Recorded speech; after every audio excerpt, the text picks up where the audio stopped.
To begin with the introductory part, now the period following the suppression of the Taiping rebellion is known as the Westernizing movement.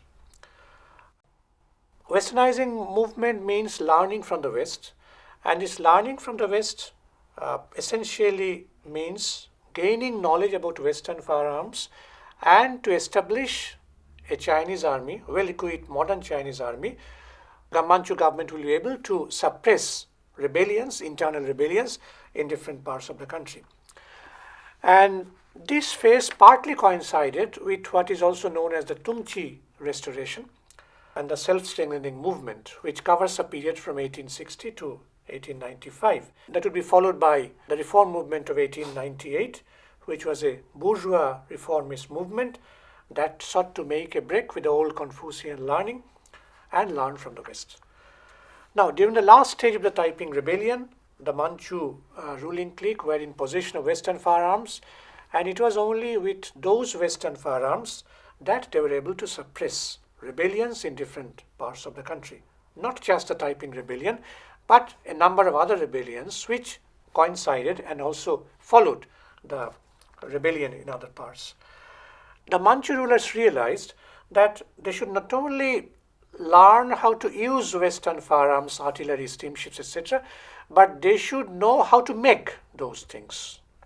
That was very important for them, because they felt that it was possible for the Western powers to score victories over China because they were in possession of these things, these modern weapons of different types.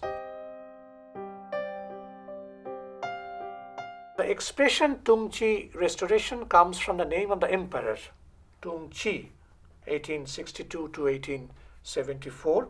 It has been pointed out by Emmanuel Su in his book, The Rise of Modern China. There shouldn't have been any comparison between the Tung-chih Restoration and the Meiji Restoration, as has been done by some scholars belonging to different countries. Tung-chih was a minor when he sat on the throne, and so the political power in China was controlled by the empress dowager, Zhu Si, and her control over the political affairs of the state remained till her death in 1908. Westernizing movement and self-strengthening reforms, these were interrelated things. The doctrine of learning foreign matters constituted in some ways the basis, the theoretical basis for the imperial policy of self-strengthening. And it was a policy which was set in motion after the end of the Second Opium War in 1860 and continued till the outbreak of the Sino-Japanese War of 1894-95. And its main purpose was to strengthen the military and the bureaucratic apparatus of the Qing or the Manchu state. The most ardent advocate of the policy of learning from the West was a person called Wei Yuan. He was well known as a scholar, writer, and politician. He wrote a number of works, and the most important of all his works was his encyclopedic work on the geography of foreign lands. He made it clear that the main purpose of it was to use barbarians to control barbarians. And he urged the adoption of Western techniques and recommended, at the same time, the construction of an arsenal and shipyards in Guangdong with the help of foreign technicians, gunnery instructors. And his proposals also included another thing, that was the founding of an office to translate barbarian books, that is foreign books, in order to learn from the West. Another person to advocate the same doctrine of adopting Western technical and military education, was Feng Guifen. He was important because Confucian ethics needed to be warmed up, and to reinvigorate the ideology of Confucius, he advised restoring ancient institutions to the village elders, which implied that the Chinese landlords should have greater powers in handling rural affairs. In 1862, we have another scholar, In Zhao Wong by name. He presented a memorial to the Manchu ruling court. Like Feng, he was also an opponent of the Taipings. He took part in the suppression of the Taiping rebellion and recommended a policy of self-strengthening. After the end of the Second Opium War and the signing of the treaties of Tientsin and Peking, Britain and France started imposing one term after another to extract more and more privileges from the Manchu government. It means that the country was further opened to foreign penetration. Now, both the Manchus and the foreigners wanted to develop mutual understanding because the Manchus had already succumbed to the foreign powers. Their ties became stronger in the days to come. And both of them agreed that China should adopt Western military technology that would help China, the Chinese government, to establish her control over all parts of the country and particularly to suppress rebellions that had developed, that had been growing in many parts of the country during that period. Now, as a matter of fact, the self-strengthening was an essential part of the state policy during that period. And it served as an instrument for the enhancement of state power. The ruling classes made it very clear through their propaganda that the main aim of this policy was to put an end to internal turmoil, to bring about law and order in all parts of the country. And actually their main target was a rebel peasant. Because peasant rebellions constituted one of the most important features of the history of feudal China. One of the important features of this self-strengthening movement was to set up arsenals, set up factories, to set up shipyards, gunpowder and munition factories, to buttress the feudal forces with guns, rifles and warships. And besides constructing modern factories, the advocates of the self-strengthening also paid attention to consolidating the Confucian system of education in public and private schools and to alter practically nothing in that system. No change. And as before, it wanted to train young men for civil service examinations, which enable them to get access to the bureaucratic hierarchy. For setting up munitions factories, for setting up textile factories, coal mines, railroads, and telecommunication network, China had to depend almost totally on Western foreign experts and also on foreign missionary. They had to borrow the services of foreign experts. They had to import machines from abroad. And as a result, they had to pay a huge amount of money for buying machines from the Western countries and to pay salaries. And the amount of salary was unbelievable. One chief engineer received, besides his other stipends, an annual salary of 96,000 gold coins, which foreign chief engineer received for his services. This period, quite naturally, was also the period of the emergence of the Chinese big bourgeoisie. So we have the emergence of a new social class in China, industrial bourgeoisie, and along with the industrial bourgeoisie, we have also the emergence of the Chinese working class. So these two new social classes appeared in China in the second half of the 19th century. In the year 1898, there occurred in China a major political event that came to be known as a reform movement of 1898. Essentially, it was a bourgeois reformist trend that developed in China, and this bourgeois reformist trend originated from above. And it took place at a time when the contradictions within China, particularly between feudalism and the broad masses of the Chinese people, that was one fundamental contradiction. Apart from this contradiction, there was another contradiction. There is a contradiction between imperialist powers and the Chinese nation as a whole. So all these contradictions became sharper than ever before. As a result of the intensification of these contradictions, divisions appeared within the Manchu court. From the beginning of the war against Japan, it was 1894-95, from that period, Manchu court was totally divided about what should be our course of action. And as was the case in the earlier wars with the Western powers, in this case also, during the war against Japan, one defeat followed another. And a strong minority emerged among the high officials, led by Wang and Zhang. They were two important officials of the time, who wanted to fight to the end, to fight the Japanese to the end. And they represented what came to be known as a war party. They were pro-war against Japan.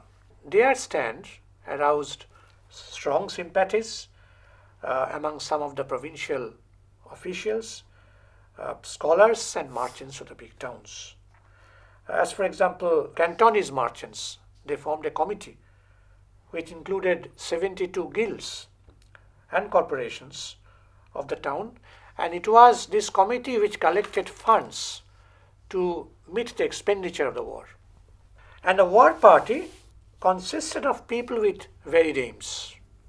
On the one hand, it comprised of staunch conservatives. And for the staunch conservatives, driving back Japan meant driving back change. They were against the change, so they were against the Japanese. That was their stand. On the other hand, we have a new generation of younger people for whom resistance represented the starting point of a new order.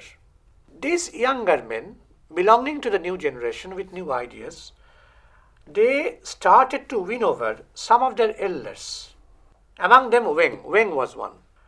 And in fact, for several years, Wang had been the moving spirit of a group of officials and scholars who wanted to oust the empress dowager Zhu Si, who was the emperor's aunt, incidentally, so that the emperor Guangxu was the emperor at that time, could lead the renovation of the country in the proper way.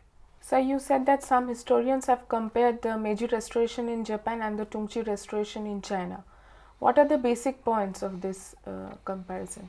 The scholars who made a comparison between the two restorations, they possibly had in their mind that both were restorations.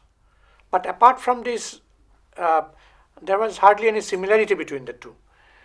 Because in the case of Japan, Meiji Restoration of 1868, it was very much anti-feudal and very much pro-capitalist. It was anti-shogun, anti-daimyo, and that was a period when capitalism had already made their emergence in Japan. So Meiji Restoration coincided with the coming of new social forces to power. Yes, Emperor Meiji, he was there in the forefront, and of course he represented the old society, but actually the Meiji Restoration signified the end, the doom of the old society and the beginning of the new one. So that is one thing, that is all about Meiji Restoration. Now, Tung-chih Restoration had nothing in common with it, because the Chinese society was still a feudal society. Industrial capitalism that developed in China could develop only because of the coming of the Western powers, and as in our country, India, industrial capitalism was transplanted on the Chinese soil by the foreign powers. So Tung-chih was not like the Japanese emperor. Chinese emperor was very much a feudal in character, and Manchu government was feudal in character, which succumbed to Western pressure, Western capitalist pressure or imperialist pressure. And so there could be hardly any comparison between the two restorations, except that both were restorations. It was against this background of the self-strengthening movement that a large number of scholars, 1,300 scholars, sent a memorial to the emperor Guangxu in May 1895. And this memorial was written by Kang Yu Wei, who was the most important leader of the reform movement of 1898. In the memorial, Demands were placed for many things. One was that the Treaty of Shimonoseki should not be ratified by the government of China, that those responsible for it should be replaced, that the Chinese army should be reorganized, and that numerous reforms should be undertaken. And these included reforms over a variety of areas, over many areas, such as finance, banking, postal system. Demand was placed to the government for giving encouragement to private industry and commerce, for the study of agronomy, modern science and technical subjects, construction of more schools and libraries, changes in the examination system, that is, old Confucian system of imperial examination should be changed. And the memorials of Kang Yu Wei were then circulated widely in the scholarly circles. Reformist ideas were also spread by the press. Press played an important role in this. Media or the press expanded considerably in this period. 25 important journals began publication between 1896 and 1898. Of those journals, the most important were Current Events Gazette and National News. It was particularly mainly these two journals which served to unite, to knit together the various groups of reformers scattered throughout the provinces. Now, an important aspect of the reformist movement was the way it spread geographically. The most active centers were in the regions of the lower Yangtze region, Kiangsu, Kiangsi, and Chile region. Then we have Hunan also, which was another center of reformist activities, and there were various reasons for their participation. Many people participated from different reasons. Reform movement was thus spreading throughout the provinces. Demands for reform had already been placed through the memorial, which was signed by 1,300 scholars from many parts of the country. And when this movement has been spreading, a few thinkers started to remold the ideology of the movement. And the most prominent of them, as I have pointed out, was Kang Yu Wei. He was born in a landlord bureaucrat family in the Guangdong province of China, and he was schooled in the Confucian way. And he set forth his interpretation of the reforms in two major works. One was a study of classics, and the other was Confucius as a reformer. Kang arrived at a view of human history as a progression composed of three ages. First, there was the age of disorder. Second, the age of approaching peace, which is characterized by small tranquility. And the third was the age of great peace or the Taiping. And third age, great unity is achieved. And in the last phase, all inequality is abolished, all social inequality is abolished, governments disappear, and men live in fellowship, happiness, and harmony. That was the idea of Kang Yu Wei. Now, Kang Yu Wei's writings had exercised considerable influence on the intellectual evolution of modern China. Mao Zedong explicitly referred to Kang's utopia in describing the future communist society. The French historian Chénaud says that Kang's enduring contribution lies primarily in his use of the principles to reinterpret Confucianism in such a way that it could act as a theoretical basis for political reform. There were differences of opinion among the reformers, no doubt about it. But they were united in their opposition to the conservatives. The result was a common program of reform, which slowly took shape through their writings and which embraced such fields as philosophy, politics, education, and economics. The conservatives held that the established order was the will of heaven and like heaven unalterable. It is permanent, something permanent. Established order is permanent. It will never change. The reformers, on the other hand, proposed a different notion, the notion of evolution and constant progress. Ideas which were virtually unknown to Chinese thought, at least dominant Chinese thought, of course. Conservatives were the defenders of absolute monarchy and the sacred power of the sovereign. The reformers, on the other hand, did not really advocate democracy, but they favored a constitutional monarchy. Not absolute monarchy, but constitutional monarchy, in which there would be an enlightened elite would share power by means of a national parliament and local assemblies. So one view is a view of absolute monarchy, and the other view is the view of constitutional monarchy, which would be based on a national parliament and local assemblies, and where intellectual elite would have a role to play, major role to play. And to encourage the elite and strengthen the national power, the reformers aimed at encouraging agriculture, industry, and trade. And they wanted to have schools where political and social doctrines would be taught and where science subjects would be given emphasis. The diversity of opinions within the reformers was a reflection of his composite social makeup. In fact, it was a period when everything was changing. The traditional elite had started to change. The merchant became involved in politics. The official began to invest in industry and trade as well as in land. And rural scholar wanted to become an urban intellectual. But the old regime still dominated Chinese life, for each individual was entangled in a network of family, personal, and professional relationships. So we have the coexistence of new ideas and the old ideas in the Chinese society among the intellectuals that formed the intellectual milieu of China at that time.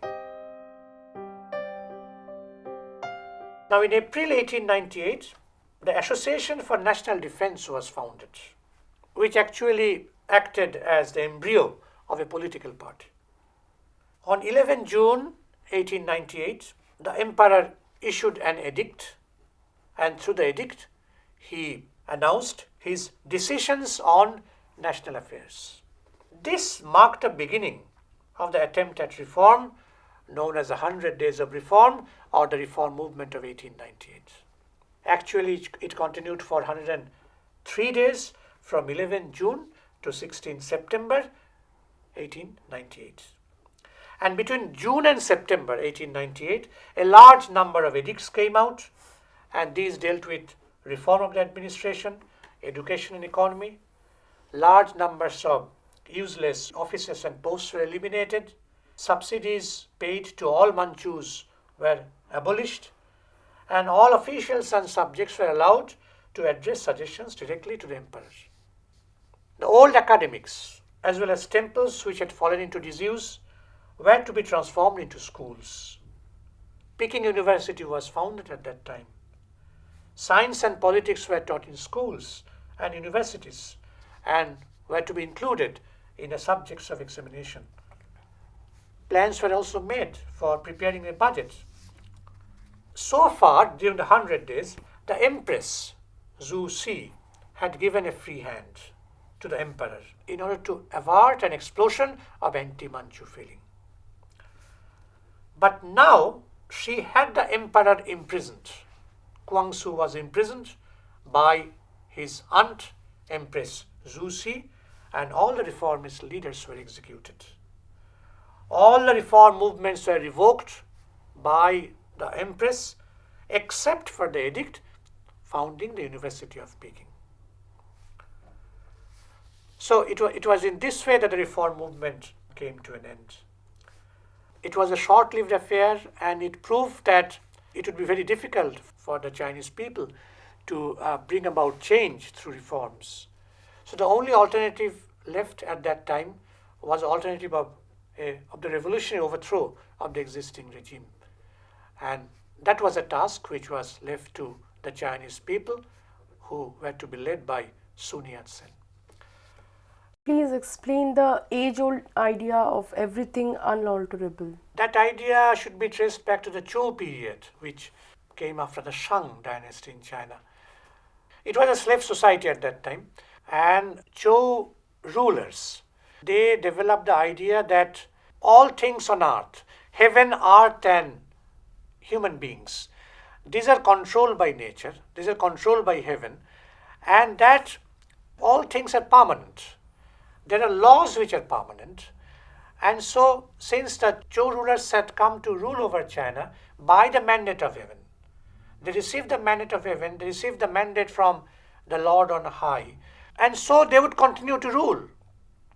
And those laws, these were unalterable, permanent laws. That is an old concept which prevailed, which continued. And Confucian concept was also talked about return to the Zhou rights. When feudal forces had been emerging, feudal forces talked about change. And so Confucius talked about return to the rights, return to the Zhou rights. So these laws were unalterable according to the Chinese government, Chinese state, or the rulers who ruled over China for centuries together. In the period after the Taiping rebellion, the Manchu government felt the need to strengthen themselves, and to strengthen themselves they needed Western firearms, and they also needed the knowledge of how to manufacture modern firearms in order to set up an army to quell disturbances, internal disturbances, meaning rebel peasants. Of course, another important development was the emergence of new social classes, Chinese bourgeoisie and the Chinese working class, along with the introduction of industrial capitalism in China, which was a transplantation on the Chinese soil and not the product of the evolution of the Chinese society. And that was followed by the reform movement of 1898, which was a movement from above and which was anti-Confucian in character. But this movement also failed, like the peasant movements in the earlier period. And so the people now turned towards revolutionary change, which was to be done and in which Sun Yat-sen was to play a major role.